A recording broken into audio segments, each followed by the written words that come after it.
अब होली का त्योहार कैसे मनाया जाए। किसी भी जाति के त्योहार और उत्सव वहाँ के इतिहास और परंपरा के परिचायक होते हैं। उनसे उस जाति के ओज, शौर्य और अन्य गुणों का भी अनुमान लगाया जा सकता है। पर आजकल हमारे अधिकांश देशवासी त्योहारों के मूल तत्व को भूलकर उनको प्रायः उल्टे सीधे ढंग से मनाने लग गए हैं, जिससे लाभ के स्थान पर प्रायः हानि ही होती जान पड़ती है। समाज में विशेष रूप से 4 श्रेणियों के व्यक्ति दिखलाई पड़ा करते हैं। पहले प्रकार के व्यक्ति वे हैं जो अपने स्वार्थ का ध्यान बहुत कम रखते हैं और अपनी शक्ति तथा साधनों का उपयोग संसार के हित के लिए करते हैं। दूसरी श्रेणी के मनुष्यों में शक्ति की अधिकता होती है और वे उस बल का प्रयोग सज्जनों की रक्षा तथा दुष्टों के दमन में करते हैं। तीसरे व्यक्ति वह होते हैं जो ज्ञान और शारीरिक शक्ति का अभाव होते हुए भी आर्थिक दृष्टि से सफल होते हैं। वे कृषि, पशुपालन और व्यापार द्वारा उचित ढंग से धन कमाकर समाज के अनेक अभावों को दूर करने में सहायक बनते हैं। चौथी श्रेणी उन मनुष्यों की होती है जो ज्ञान, बल और धन से रहित होते हुए शारीरिक श्रम से समाज की अत्यंत उपयोगी सेवा करते हैं। इन चारों प्रकार के मनुष्यों को हम भारतीय समाज के प्राचीन संगठन के अनुसार ब्राह्मण, क्षत्रिय, वैश्य और शूद्र के नाम से पुकार सकते हैं।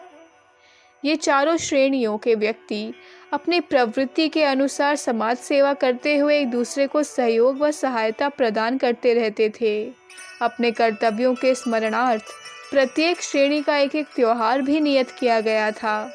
इनमें से श्रावणी ब्राह्मणों का त्योहार है, जिस पर वे किसी पवित्र जलाशय के तट पर अपनी धार्मिक कर्तव्यों का स्मरण करते हुए नवीन यज्ञोपवीत धारण करते हैं और प्रतिज्ञा करते हैं कि उस वर्ष द्विजत्व के कर्तव्य के पालन व सद्ज्ञान के प्रचार में दत्तचित्त रहेंगे। दशहरा क्षत्रियों का त्योहार माना गया था। इस दिन पुरुषार्थी व्यक्ति अपने बल पौरुष का अभ्यास कर हथियारों को साफ करके काम के लायक बनाते थे। दिवाली वैश्यों का त्योहार माना गया था, जिसमें वे अपने आर्थिक कारोबार का सिंहावलोकन करके आगामी वर्ष के लिए बजट और योजना पर विचार करते थे। चौथा होली का त्योहार है, जिसमें श्रमजीवी वर्ग की ओर से सेवा और समानता के आदर्श की घोषणा की जाती थी। वर्तमान समय में यद्यपि सभी त्योहारों में अनेक दोष घुस गए हैं और उनका आदर्श स्वरूप अधिकांश में लोप हो गया है, परंतु होली का रूप सबसे अधिक बिगड़ा है।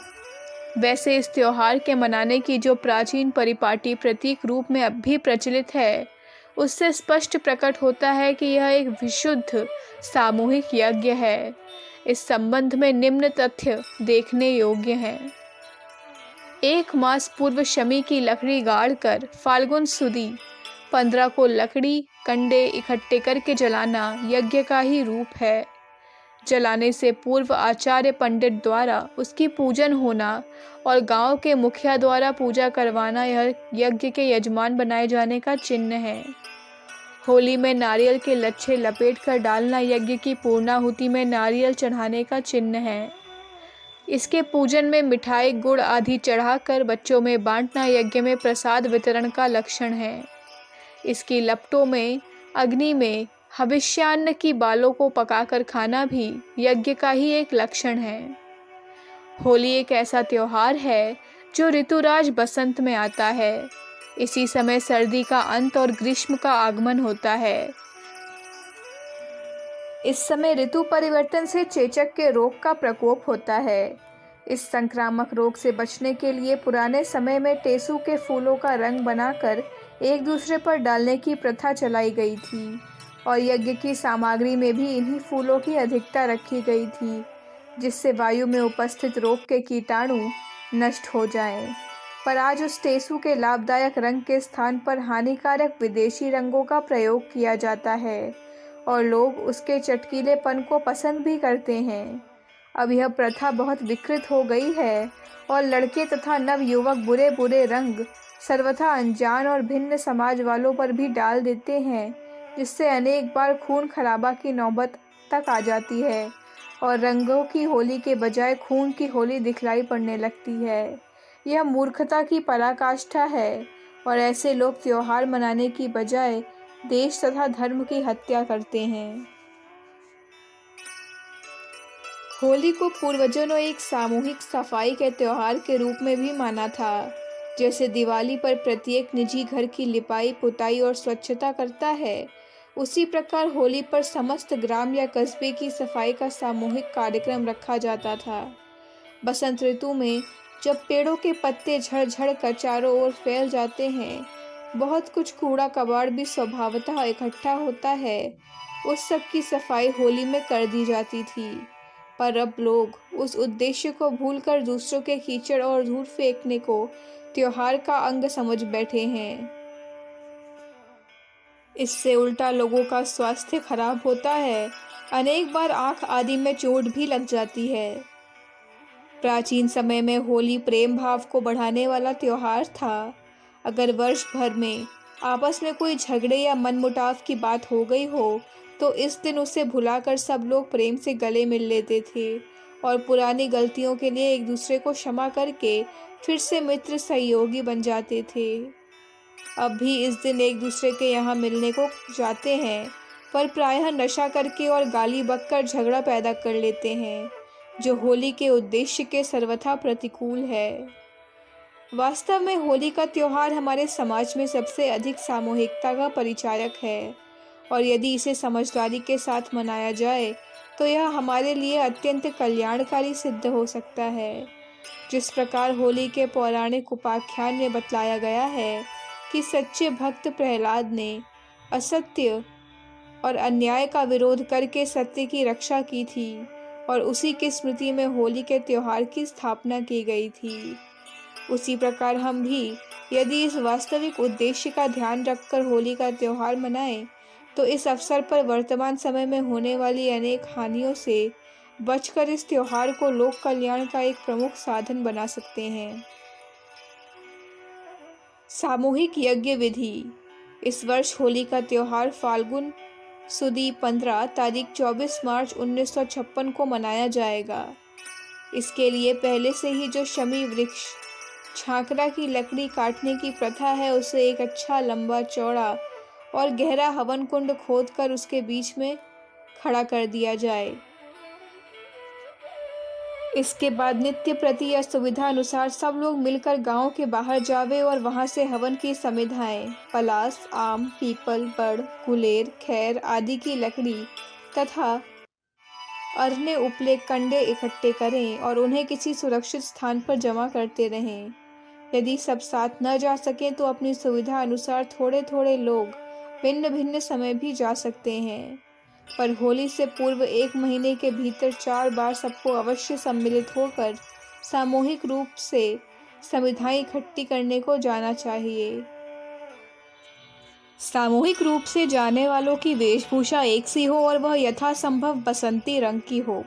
उनके हाथों में कलावा बांधकर तिलक लगा दिया जाए और साथ में शंख, घंटा, घड़ियाल और कीर्तन के साधन हों।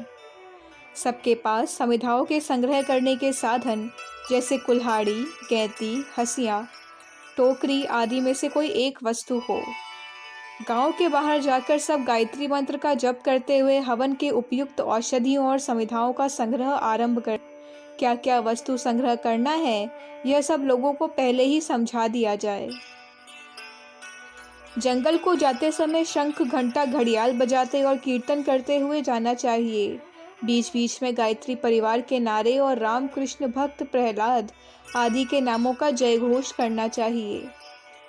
निश्चित समय तक संग्रह करने के पश्चात शंख बजाकर सबको एकत्रित कर लिया जाए और उन्हें अपने अपने एकत्रित सामान को व्यवस्थित ढंग से ले चलने को कहकर कीर्तन की ओर जय ध्वनि करते हुए अपने निश्चित स्थान पर आना चाहिए।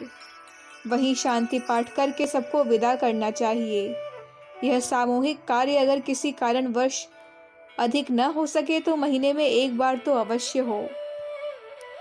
गांव में घर घर जाकर होलिका यज्ञ के लिए हविष्यान, औषधियाँ, मेवा, गोला, घृत, शक्कर आदि सामग्री में से कोई एक वस्तु लाने की प्रार्थना करनी चाहिए।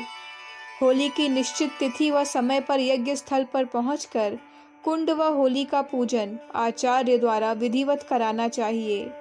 हवन होने के पश्चात अपने साथ लाए नारियल, गोला, सुपारी आदि से पूर्णाहुति करनी चाहिए तथा कीर्तन करते हुए 4 परिक्रमा लगानी चाहिए।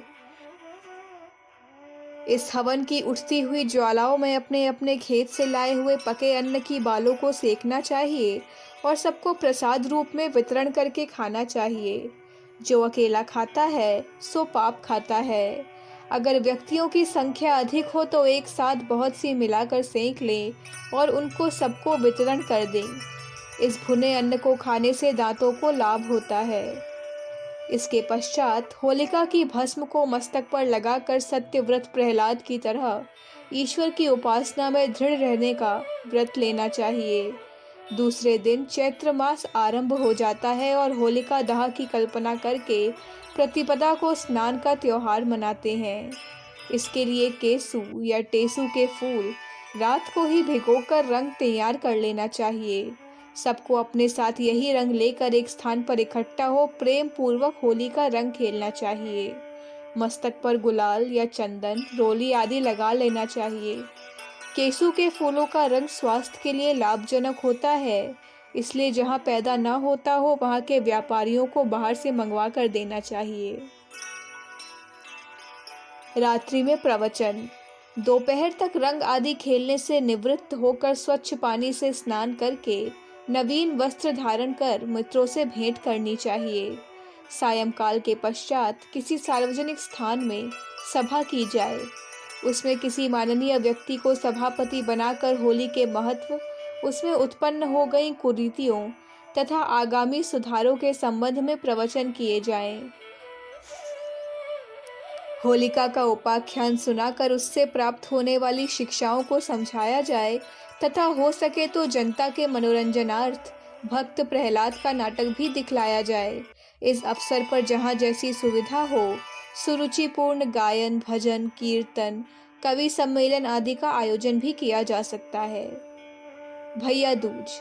तीसरे दिन भाई बहन का त्योहार होता है, जिसमें बहन अच्छे भोजन बना भाई को खिलाती है और वह उसे कुछ भेंट देता है। यह भी बड़े महत्व का त्योहार है। वास्तव में ग्राम में उत्पन्न सभी बालक बालिकाएं परस्पर भाई बहन ही होते हैं। वर्तमान समय में मूर्खता तथा संकीर्णता के कारण यह भावना लुप्त होती जाती है। अब हमको प्रयत्न करके उसे पुनः जागृत करना है। सभी महिलाएं हमारी माताएं और बहनें हैं।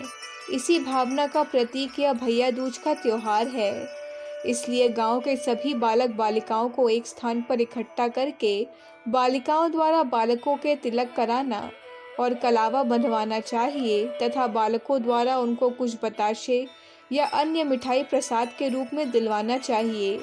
यह कार्यक्रम प्रतिवर्ष होते रहने से आजकल के युवकों की अश्लील भावनाएं शुद्ध होने लगेंगी तथा हमारे समाज पुनः माता, पुत्र और भाई बहन की शुद्ध भावना का अधिकतम रूप में प्रचार होने लगेगा।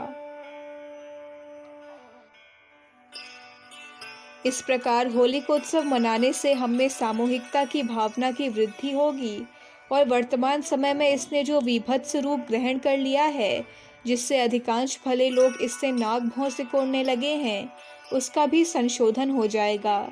इस अवसर पर विधि पूर्वक यज्ञ करने से इस मौसम की बीमारियों से रक्षा होगी, स्वास्थ्य तथा सद्भावना की वृद्धि होगी और फसल में पौष्टिक तत्व बढ़ेंगे। परस्पर के राग द्वेष और मनोमालिन्य के भाव मिटाकर परस्पर सहयोग और स्नेह का व्यवहार होने लगेगा। हिंदू समाज में फैला जात पात और ऊंच नीच का भूत शांत होकर एकता की वृद्धि होगी।